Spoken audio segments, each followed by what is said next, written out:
I'm Autumn Lockett, And this is Mitch Randall. and you're listening to Good Faith Weekly. Welcome to Good Faith Weekly. On this episode, Autumn and I are going to catch up after I've been away a couple of weeks out of town. And later in the podcast, we're going to interview Dr. Amy Butler, who is the interim senior minister at National City Christian Church in Washington, D.C., and also the executive director of Invested Faith.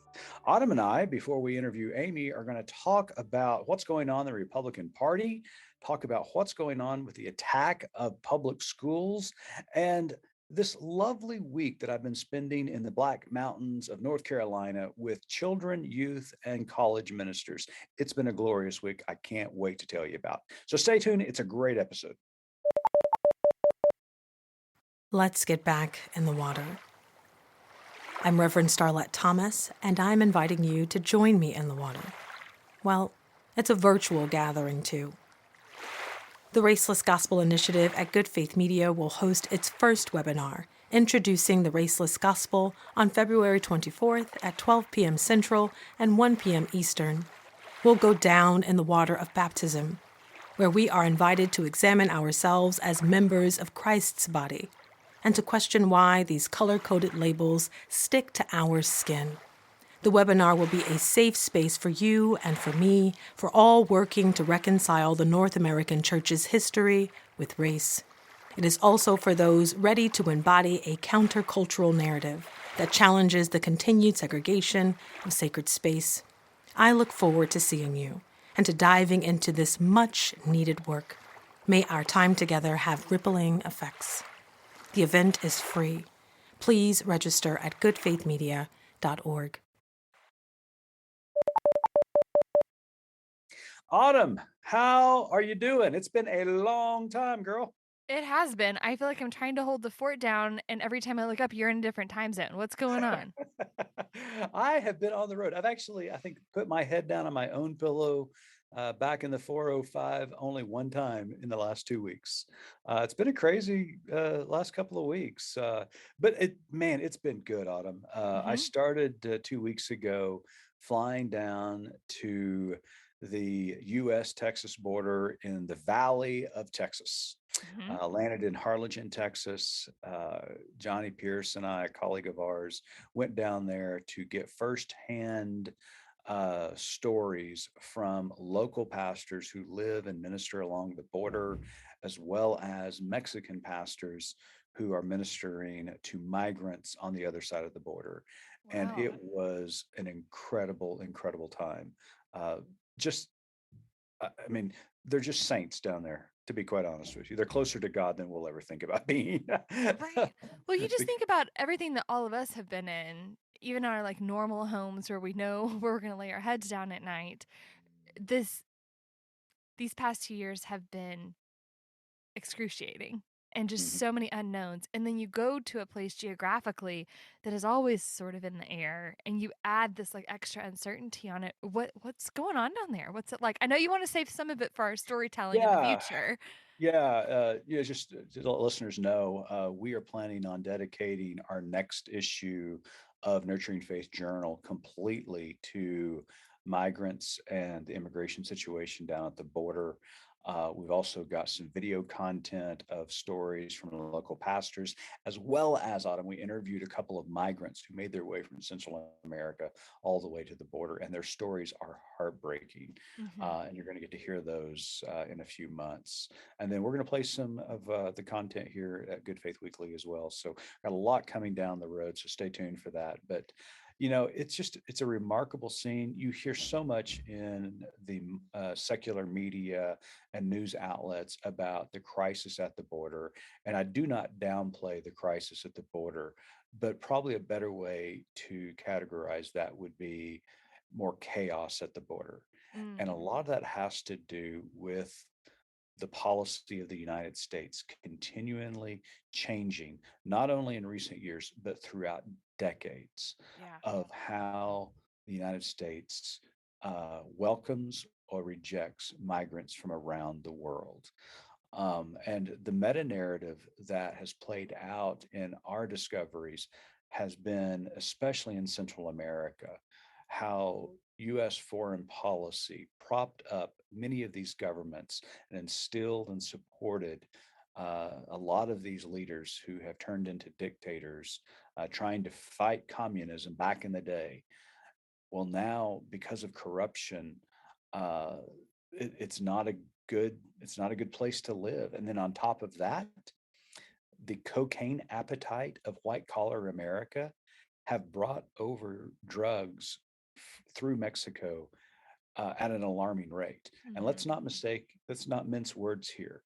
The cocaine industry that has given rise to the cartels in Central America and Mexico has not been it has not been supported by lower income people in the United States. They can't afford it, Mitch. Can't afford it. They cannot No. afford it. So what I'm saying is what we are facing right now in the United States that we call an immigration issue or an immigration problem is a creation of our own doing that's Mhm. been decades long. Yeah, we're the So we firefighter who sets the fire and then comes right. to try to put it out. That's exactly right. We bear a huge responsibility in trying to figure out a better path forward when it comes to how we treat migrants here in the United States, especially those who are coming from countries that we were directly involved in decades ago.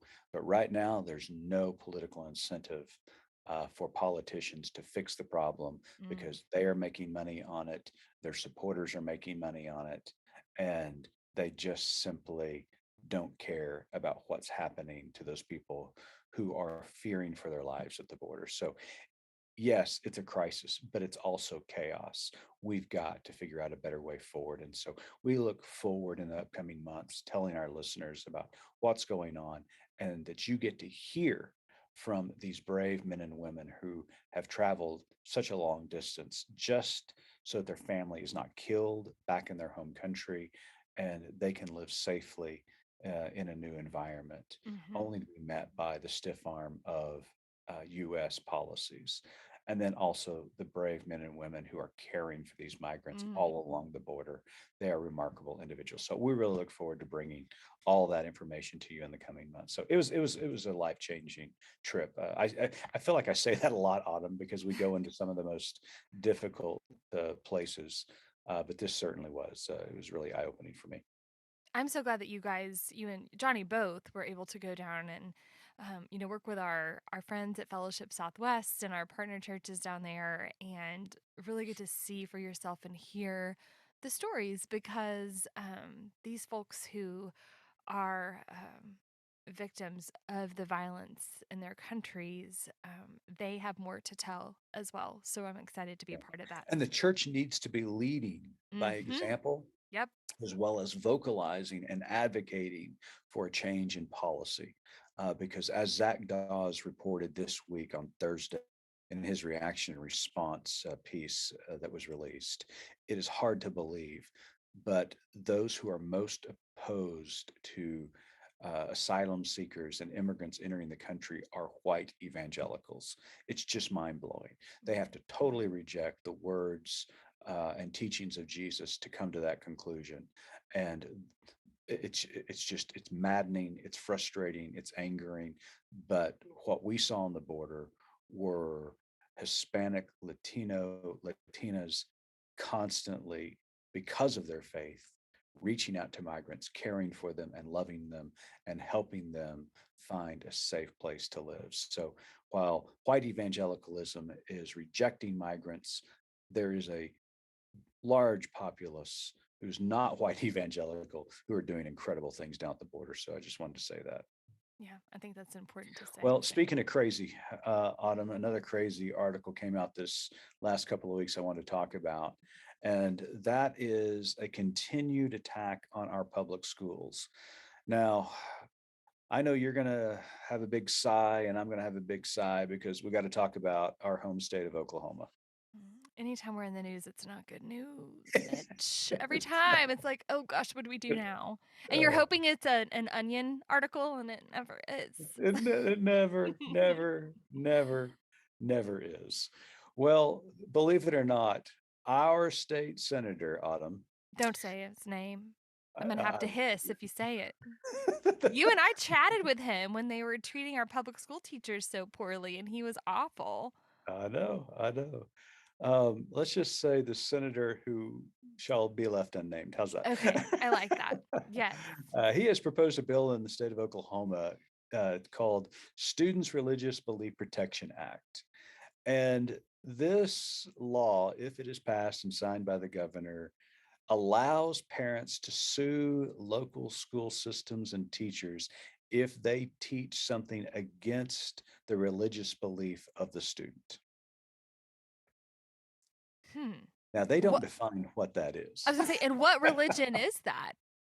What Well, it can religion be is any that? religion, but Okay. I mean, yeah, why would you want to be a public teacher and have to teach?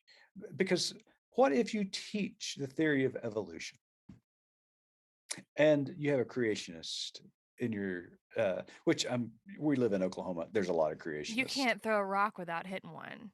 Yeah, and the sad thing is, Autumn, and you and I, and we need to say this and be clear about this. It's not the kids; it's the It's parents. I was the product of creationist and found my way out. Right. And so you're putting these teachers and students in horrible positions. You're making students basically be uh, spies within their own local schools to report back to their parents, who are going to report back to their pastors, who are then going to report back to their legislator so that a lawsuit can be filed. Mhm. Um, this is unbiblical. It goes against the teachings of Jesus, and it's also un-American. I was gonna This, say, yeah, it's this not is even well un, written. It doesn't make sense. It's so vague. Like trigonometry is against my personal religion, just because all those letters and cosines are just offensive. they are. That's exactly right. So, I mean, it just we have woken up after 4 years of the Trump administration in a bizarro universe, and this is just crazy stuff. And but here's where it gets scary, Autumn, is that as crazy as you and I think these laws are, as asinine and foolish and moronic as these laws are, we have to recognize that those who are proposing them believe in them Mhm. and they want them enacted. And right now, in many states, like the state of Oklahoma and others across the country, and if we're not careful on a federal level, laws like this could be passed and enacted and upheld by state Supreme Courts and a federal Supreme Court. And that is terrifying. We must never forget that democracy is always at a fragile state and can fall at any time. And so that's why we need good people living out good faith, standing up, speaking out, And going to and law school, just saying that ACLU is a great employer, and if you want to know how to take the LSAT, I'm your girl. I can help you. go to law school, but also stay engaged. I Mhm. know, I know how maddening it can be to try to engage in constructive conversation with people like this senator and those who support laws like this. But if we do not stay engaged, if we do not stay alert, then we are going to lose this battle. We have history on our side. I believe that we are following the teachings of Jesus and that the arc of history bends in the direction that we advocate for. But the only way that that can happen is if good people stay engaged. That Mhm. means staying involved in your local school systems, voting in local elections, state elections, and federal elections. And then also, for those who feel able and led to do so, run for school board, city council, state government. And if you want to dip your toe into the water, run for representative or senator. We need good people running this country. And right Mhm. now, there are people in very powerful places that have evil in their eyes, as my African friends used to say. And we've got to be careful with the direction we're headed. So this Mhm. is this is crazy stuff, but it's also really scary stuff. It is. And I mean, like our sweet public school teachers need one more thing to be worrying about. I mean, we know they went into teaching for the amazing money that they make and the high esteem that they get, but I mean, we're Yeah, just it's like shooting fish in a barrel, to use an it is. Oklahoma euphemism. Yeah, it is. And and there's another story in the news this week that just kind of reiterates this. The Republican National Committee, the last couple of weeks, censored Representative Cheney and um, the representative from Illinois, Kinzinger, Yes. and before serving on the January 6th committee that's investigating the insurrection last year. And not only did they censure them, but they also uh, passed a resolution calling January 6th the rhetoric and the actions of January 6th. We've all seen the footage. We've seen the Metro Police beaten. We've seen Gallows, gallows, literal the gallows. calling for the hanging of the Vice President of the United States. We Uh-huh. saw it. We all saw it. And here's what they called it: legitimate political discourse. The audience can't see me shaking my head and rolling my eyes. I realize that I need to narrate it a little better. Well, let me just tell you, it was a big eye roll. It was a big head shake. Well, it was, and I don't know. I'm, I'm knocking on 40, so I haven't been here a whole long time. But to me, when you start using that sort of euphemistic language around such a serious situation, it makes me think that you're preparing for more. Yeah. And Adam Kinsinger, who was censored, who is now resigning or who's not running for reelection, who's a Republican. And uh, I would say the congressman and I would disagree on some issues, but he's certainly somebody I wouldn't hesitate in a moment to sit down with and talk about the important critical issues of our day, because he seems like somebody that you can talk with and have an ideological difference with, but try to find common ground and solutions to our country's ills. But what we're seeing out of the mainstream of the Republican Party is terrifying. But Mhm. what Kinsinger said in an interview in response to this resolution that the RNC passed was that he is a combat veteran, that he is frightened we're heading towards a civil war. Yeah, And when it a feels that sitting way. congressman who is a veteran says that, it should be eye opening to every American. And I do think this latest debacle by the Republican Party has opened the eyes of some, because even Mitch McConnell, the House or the Senate Minority Leader, spoke out against that resolution, saying it was ridiculous. Mhm. So I hope that some of them see where their party is headed and that they can steer the ship back to where it was. Because as we have always said on Good Faith Weekly, we need a two-party system in this country for checks and balances, but we do not need crazy leading one of them or either No, one of them, I should say.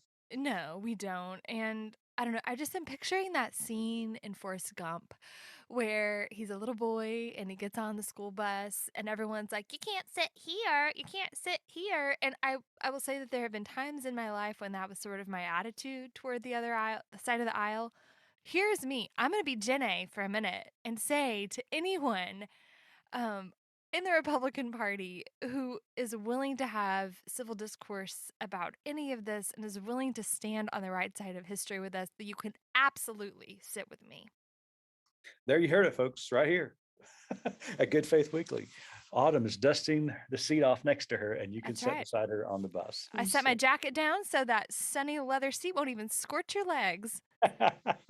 Well, Autumn, I have missed this. It's been great to Yes. be on the road. I'm actually today, as we record this, in the Black Mountains of North Carolina, outside of Asheville, at Montreat, North Carolina, to be exact, with a group of wonderful ministers, children's ministers, youth ministers, and college ministers. Whew. Other And than public school teachers, those are folks who really go into a line of business for the money and the respect.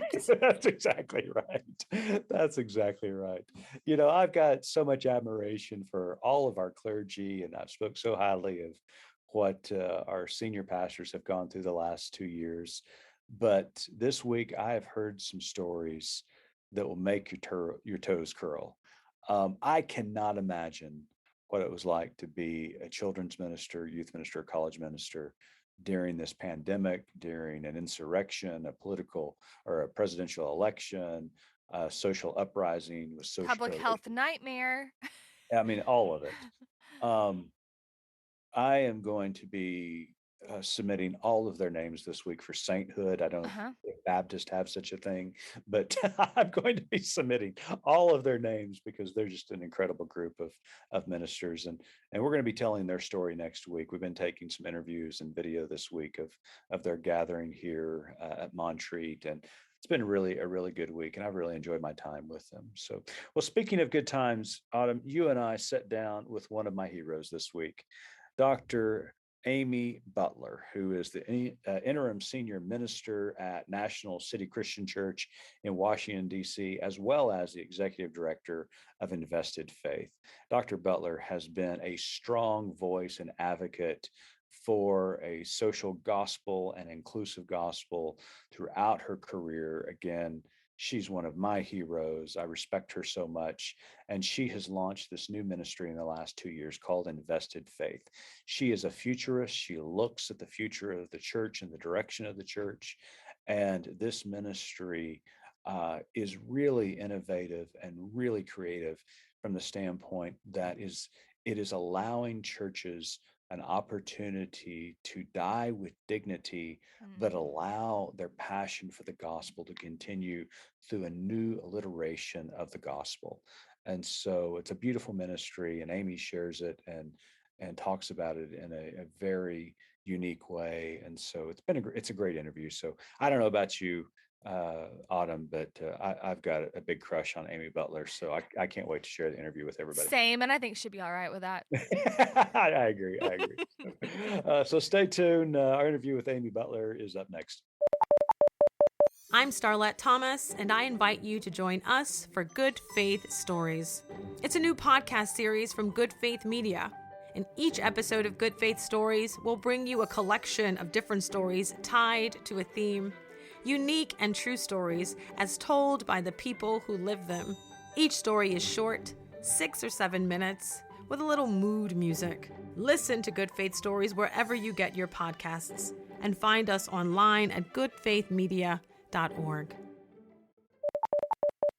Welcome back to Good Faith Weekly. On this episode, we've got a very special guest with us, all the way from our nation's capital. Reverend Dr. Amy Butler believes deeply that courageous communities of people who live with tenacious love can change the world. Much of her career has been spent helping build communities of radical witness in the institutional church. She currently leads National City Christian Church as intentional interim senior minister. Before that, Amy served for 5 years as the 7th senior minister and first woman at the helm of the Riverside Church in the city of New York. She holds degrees from Baylor University, the International Baptist Theological Seminary, and Wesley Theological Seminary. She served in churches in New Orleans as well as Washington, D.C., where she served as senior minister at Calvary Baptist Church in our nation's capital, and was a very important ministry in her career. More recently, Reverend Butler launched Invested Faith, a nonprofit seeking to provide small grants to faith-rooted entrepreneurs. Distinguished as Invested Faith Fellows, these social innovators work to create communities, do justice, and address systemic problems while building projects with sustainable financial models. Fellows receive a $5,000 unrestricted grant and an invitation to tell their story through the Invested Faith community and website. Sounds like you got a lot going on, but Reverend Butler, welcome to Good Faith Weekly. I'm so happy to be here. It's great to see you. Well, Amy, let's just go ahead and jump right into it. I mean, this is so exciting, this new nonprofit that you've launched in the last year, Invested Faith. So tell us a little bit about what Invested Faith is doing and why you decided to start it. Oh, you're going to be sorry you asked me this because I could talk forever about this. I'm so excited. So invested faith started actually at the about the end of 2019, just when COVID was rolling in. Like many pastors, have been thinking for some time about the decline of the institution, the institutional church, and other institutions related to, I can speak from the perspective of Christian faith in America. And what does that mean? From a pastor's perspective, I'm thinking a lot about theology, like, are we teaching a theology of abundance that allows us to stay open to what God is creating? Or are we just like hanging on to the past with what Brian McLaren calls an orthodoxy of nostalgia that is going to take us down, us and our institutions? Right. So, what really spurred me on was an article I read in 2019 in The Guardian that said that religious institutions in the United States hold more assets than Microsoft, Apple, and Google combined. Oh, my word. That's Wow. trillions and trillions of dollars. And having been the pastor of historic congregations struggling to keep the lights on, I know uh, from experience how much our institutions are becoming sort of targets for developers that can see an easy catch, and sort of victims of this theology of scarcity. Oh my gosh, we don't have enough, we don't have enough, we don't have enough, we don't have enough. We have trillions and trillions and trillions of dollars of assets. Right. Yeah. So two things came to mind. First, we are going to lose those assets if we don't do something about that. And second, um, we we have people and institutions that are dying with a theology of scarcity that does not reflect what God is doing in the world. God's been here long before us. God will be here long after us. God's work in the world doesn't depend on the fact of whether our institutions have a new roof or not. So until we get our mind around that, we're in for trouble. So I started this. I started this idea. I took away a group of friends for a weekend where we just like brainstormed the idea. And I started phase one with a small grant and like a few people who were like, "Oh, Amy's up to something crazy. I'll just give her a little bit of money." And we sort of built the infrastructure and clarified the idea of invested faith. This past year in 2021, we've started doing what invested faith will do in the long term, which is to model this idea of Jesus, who threw out seeds everywhere just to see where God's good work would come up in the world. This has been done in Great Britain, and I actually went to Great Britain and talked to the folks who did this 25 years ago. And I truly believe that if we live with our hands and hearts open, we just won't even we just won't even believe where God is going to pop up in this world. So I'm now beginning phase three, which is actually the point of invested faith, which is to invite institutions at the end of their life cycles to put their assets in a fund that will be built to perpetuate this kind of theology of abundance. So say you're a small church of 10 people and you're just hanging on till the end. um, Invested faith is an option for you to say, to honor the work we have done here and to send our witness forward. Our assets will be now placed in this fund and will go on to plant and source the work of God in the world. Wow. I mean, it's so exciting. I remember you and I having several conversations about invested faith, and I was so excited about this venture and what it could possibly do. Now, you mentioned a very controversial figure in your remarks, and that is this guy by the name of Jesus. That, That guy. that guy. I can remember in my pastoral ministry a long time ago, I preached a sermon. It was a summer sermon series about board games, and we were just having some fun with it. And one of the board games that I used as the backdrop of the sermon for that Sunday, and the theme for that Sunday was Monopoly. And what would Jesus' Monopoly board actually look like? Because the dude owned nothing. I mean, Not even a monocle, right? yeah, no, didn't own anything. And he changed the world and Mm-hmm. revolutionized religion and faith as we all know it and still does today. Um, this idea of liquidating our assets, because as the congregations all across the country, and this is happening, it's happened previously in Great Britain and across Europe, and now it's happening here in North America. This idea of liquidating hard assets to invest into the future of the church. Have you seen that expedited during the pandemic? People starting to ask those questions? Or do you feel like there's still some congregations out there, majority congregations that are holding on with white knuckles, not wanting to let go, and not recognizing, you know, the reality that is before them? That we've got to figure out a better way to do church and to practice our faith in this world.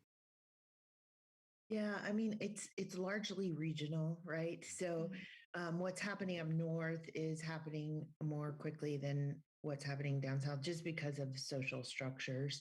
But it is happening, and I swear it didn't plan COVID, but COVID has actually um, sort of moved this conversation to the forefront of a lot of folks who were putting it off as long as they could.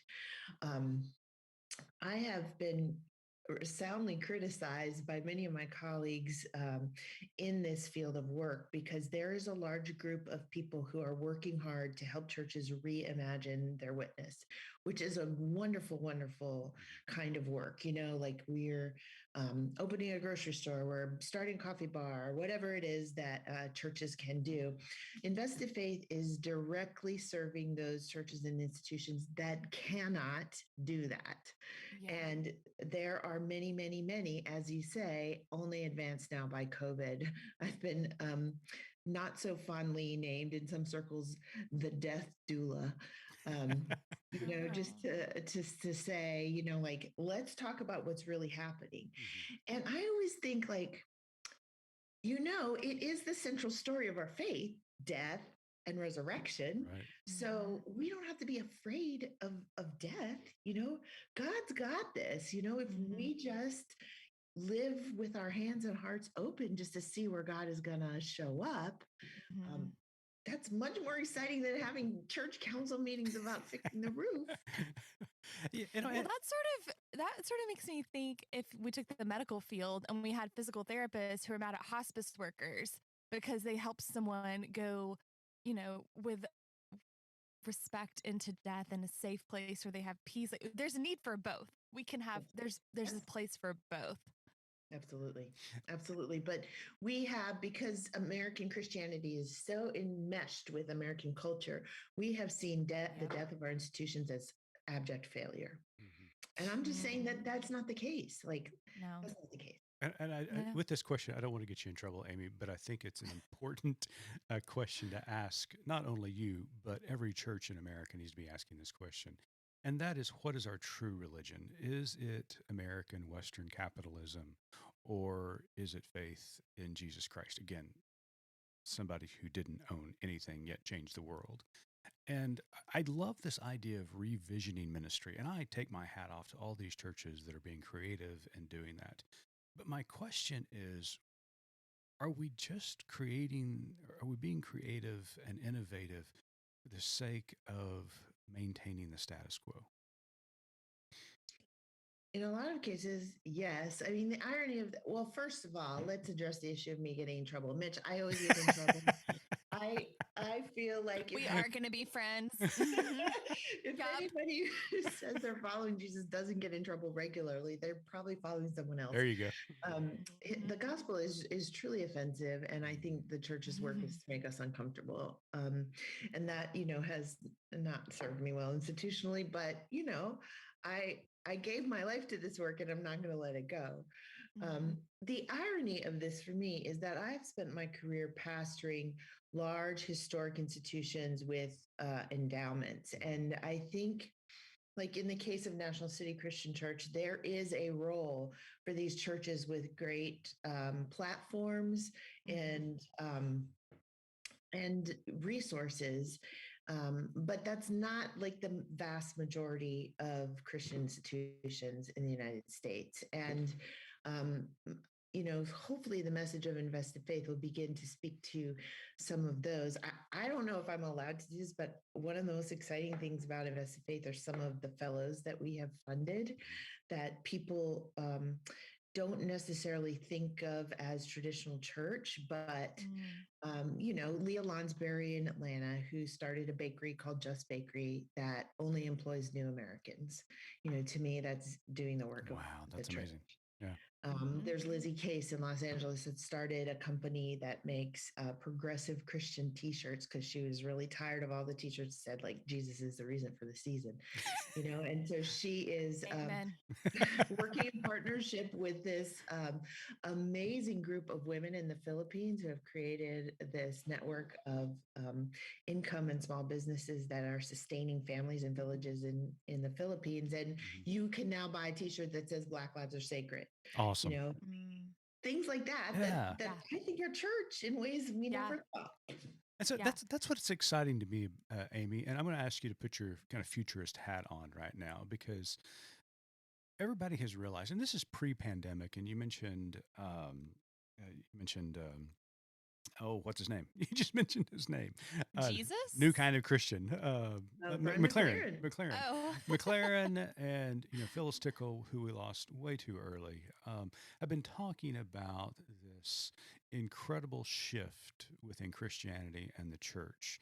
And so putting on your futurist hat, what do you think the church is going to look like in the next, decade or two?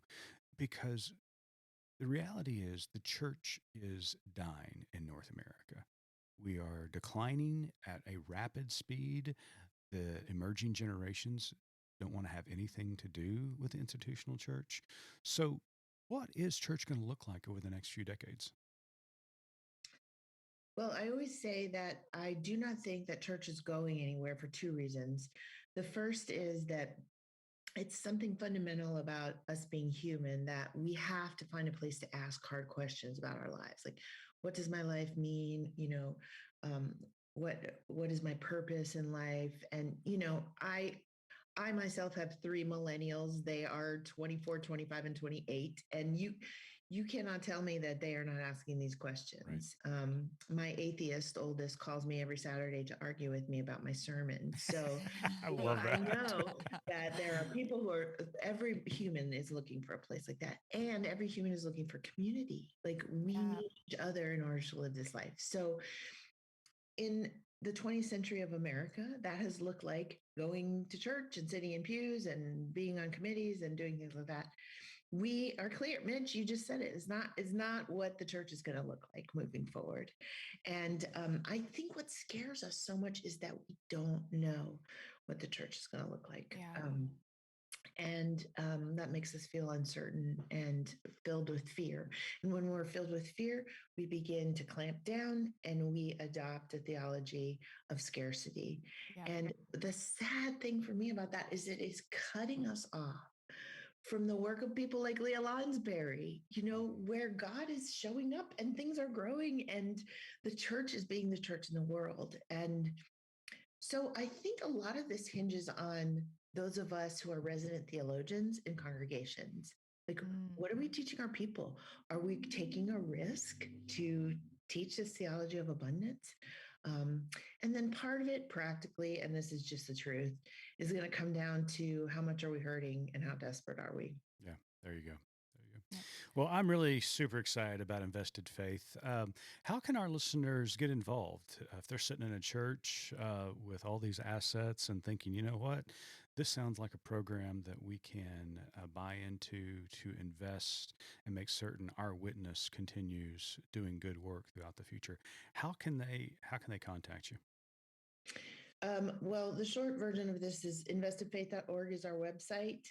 Just go ahead and find me there and shoot me an email. But there are three areas of folks who I really would like to talk to. The first are individuals with resources who really have a vision for what the future of the church can be. We need to build this fund now so it's throwing off income that allows us to continue giving out these grants. So if you have a lot of money and you're really interested in what the future of the church is, please give me a call. The second is churches that are still going, like the churches I've been pastoring with foundations and other resources, thinking about how they show up in the world. You can be a matching grantor for Invested Faith. We just did that with a foundation here in town. We give $5,000 to someone who's doing this good work. If your foundation wants to grant, go ahead. Let's do this together. You give us a small amount of money to keep our work going, and then we maximize the grant that's going to those folks.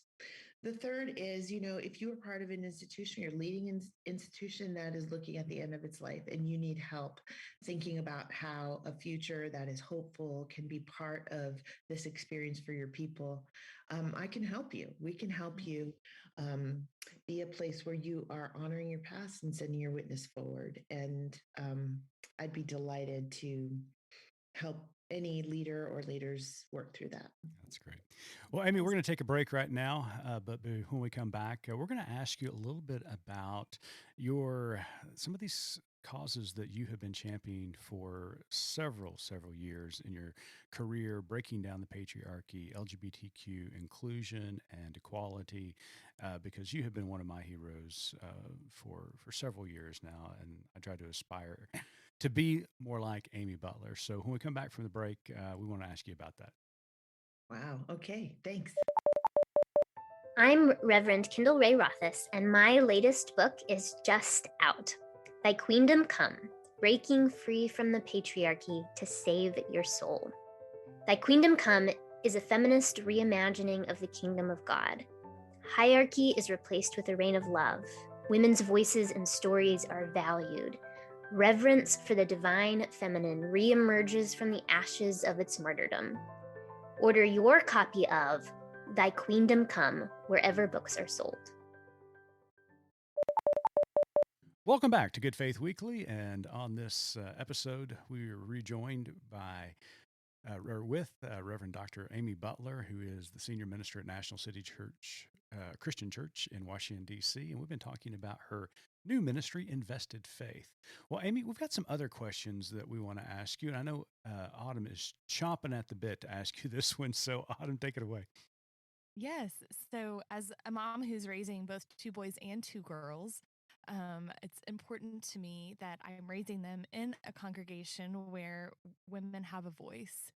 And throughout your ministry, you've been a champion on breaking down the patriarchal stronghold and male dominance in the church. We've made lots of significant strides. I'm, talking to you here in February, which is Baptist Women in Ministry Month. We had a female minister in my pulpit yesterday, but there is still a lot of work that we need to do. What can our listeners do to help break the patriarchy and advocate for egalitarian leadership? I love this question. This has been my whole life, and I was struggling with this. I'm this year is my 25th anniversary of my ordination. Wow. So Wow. Congratulations. thinking back to 30 years ago when I was, after growing up in an evangelical childhood, never saw a woman in the pulpit, and have been the first woman in every pulpit that I've been in, including this one at National City. There still is a lot of progress to make, as you say, both within the church and without, which you would know too as a professional woman as well.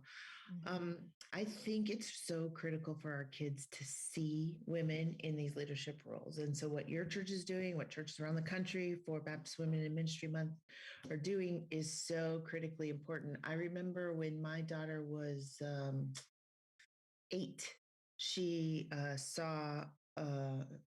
met a colleague of mine who was a man, and she was just stunned that men could be pastors too. I mean, let's just create that kind of reality Yes. for our little girls, because the work of God in this world is too big and too complicated to be limited to half the human population. I mean, let's look at life with a theology of abundance and see where God is going to lead us. I will say too, looking back on my career, there have been some white male pastors, there's a handful of them that I could name, who intentionally committed to stepping out of the way, inviting me to be in their pulpits, intentionally building staffs that reflected a diversity that wasn't there before, taking risks in their own churches because they knew they had privilege and power. So if you're at the other end of this and you're a white man and you have privilege and you're hearing me say this, that work is not done. Keep at it, please, because the people with privilege are the ones clearing the way for the rest of us. You know, Emmy, you're talking about the surprise of men being pastors. I can't wait till we get to the point where a little girl looks at the Supreme Court and says, "You mean a man can be a Supreme Court justice?" Yes. I'm all about RGB when she said that. Right. So another significant group of folks that you've been advocating for during your ministry is the LGBTQ plus community. And again, we've made some strides, but we still have a lot of work to do. Do you have some words for clergy and lay leaders who want to advocate for inclusion and equality, both in their congregations and just in their worlds, really? Mm. Yeah, for me, this really started to come to reality in 2005. I hadn't had much experience with the LGBTQ community before then, but I had person after person in my office, talking about how they learned from the church God hated them. They were getting ready to commit suicide. And I just thought, we just can't have that. So I started working with Clergy United for Marriage Equality here in Washington, D.C., and we changed the laws here in DC and Calvary went through the process of becoming open and affirming and hosted several events where we showed documentaries and people from churches around the city came to view them. One of our new Invested Faith Fellows is an actor and filmmaker from LA who's doing a documentary now about being gay in the Black church, which is a whole new topic that has not yet been addressed. And so I think empowering people like that who are telling their stories and who are living in faithful ways in this new reality is supremely critical. I think putting people in leadership and up front that reflect some of these different identities is really, really, really important. And finally, and I've seen this and I'll call him out and he'll be embarrassed for me to do that, but I have walked with George Mason through his process of helping Wilshire come to a point where they're open and affirming, and he paid a tremendous price. And the people with privilege and comfort are going to have to start doing that until this changes. And I don't want to hear any more complaints because this is the gospel of Jesus and we've got to get out there and take the risk to do it. And so I'm just going to say that as a hard word. Well said. Well, I mean, not only have you been a champion of egalitarian leadership within the church and outside the church and LGBTQ plus inclusion and equality, but I've seen you on the border fighting for migrants coming up from Central America. I've seen you in marches for Black Lives Matter. So again, I'm going to ask you to put your futurist hat on. What are some big issues? And maybe it's just one, but what is the big issue that the church is ignoring right now or needs to pay more attention to during these stressful days? Oh, geez.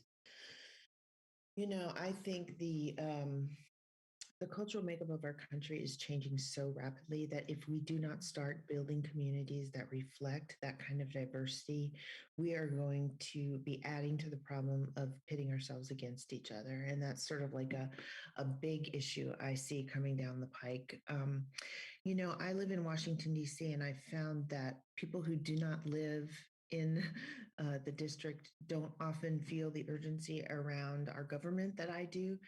But I can see in the next 10 to 15 years that Christians will be having a an ideological choice about whether they support the actions of our government or they follow the mandates of our faith. And Americans just, we can't even imagine that that would be part of our reality.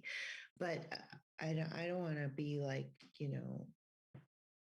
saying things that are really scary, but I think that is a reality that is probably likely ahead of us. And so unless we are outfitting each other and the generations behind us to understand sort of the scrappy, edgy, progressive expression of Jesus's message, we're lost. Yeah, I agree with you wholeheartedly. I mean, January 6th, I think, was a test to see what could happen in the future. And then the Republican Party just last week basically said that that was acceptable political discourse, horrifying even some Republicans when they heard that from the Republican National Committee. We've got to come together. We've got to come together and stand against this tyranny, against this fundamentalism that is really trying to dominate culture. I believe with all of my heart that it is a vocal minority in this country that is acting from from their bigotry and from their vitriol and from their hate and their white supremacy. And it's time that good people practicing good faith unite and stand up against it and say enough is enough. I think, ironically, I learned this in church. It's not the people who are agitating on the far end. It's the people in the middle who don't say anything. There you go. Yes. And, one of the qualities of my experience as a person of faith has been that I usually end up in the weirdest, most life-changing situations by pure accident. This happened to me on January 6th. I had this brainstorm on Christmas Eve, like, oh my gosh, all of these Black Lives Matter banners are getting burned in our city. We should put these 3 big ones up in between our columns. So I called the company that the Smithsonian uses to make these banners, and I had a friend design them, and they're like, I'm sorry, we can't get them done for January 1st. So the earliest we can install them is 7:30 a.m. January 6th. I was really mad about it, but whatever, So we go down there 7:30. We're 6 blocks from the White House. There are 4 hotels around our church, and we're up there putting up these Black Lives Matter banners, and all these people are streaming by with their, Trump flags and stuff like that. And a man stopped me and he said, I'm from Oklahoma and I'm just here because the election got stolen. Do you think that I don't like Black people? And we had like the most interesting conversation about how far apart we are in this country from understanding each other. And I know that man did not intend to do violence on the Capitol, but what happened? That's what happened. Right. Yeah. Oh, that's powerful. That is so powerful. Well, Amy Butler, thank you so much for joining us this week on Good Faith Weekly. Amy is Executive Director of Invested Faith and Senior Minister at National City Christian Church. But Amy, before we let you go, we've got one last question that Autumn asked all of our guests. So I'm going to turn it over to Autumn and let her have it, Autumn. Of course, our tagline at Good Faith Media is "There's more to tell." So, in light of our conversation today and the good trouble that you seem to stay in, what is your more to tell? There are so many things that have more to tell, but the passion in my heart right now is for institutions that are dying. I long deeply for them to know there is more of the story to tell, and that the decline that they're facing does not mean that they're at the end. And my wish and hope for the church is that we would just grab onto that story and tell it with all we're worth. That. Well, Dr. Butler, thank you so much for being with us. It's always a joy to visit with you and talk with you. I always learn something when I sit down with you. So thank you for your time, and we really appreciate you being a friend of Good Faith Media. Thank you. To our listeners, we want to thank you for tuning in once again to Good Faith Weekly, and Autumn and I will be back next week with another guest. Until then, keep living good faith.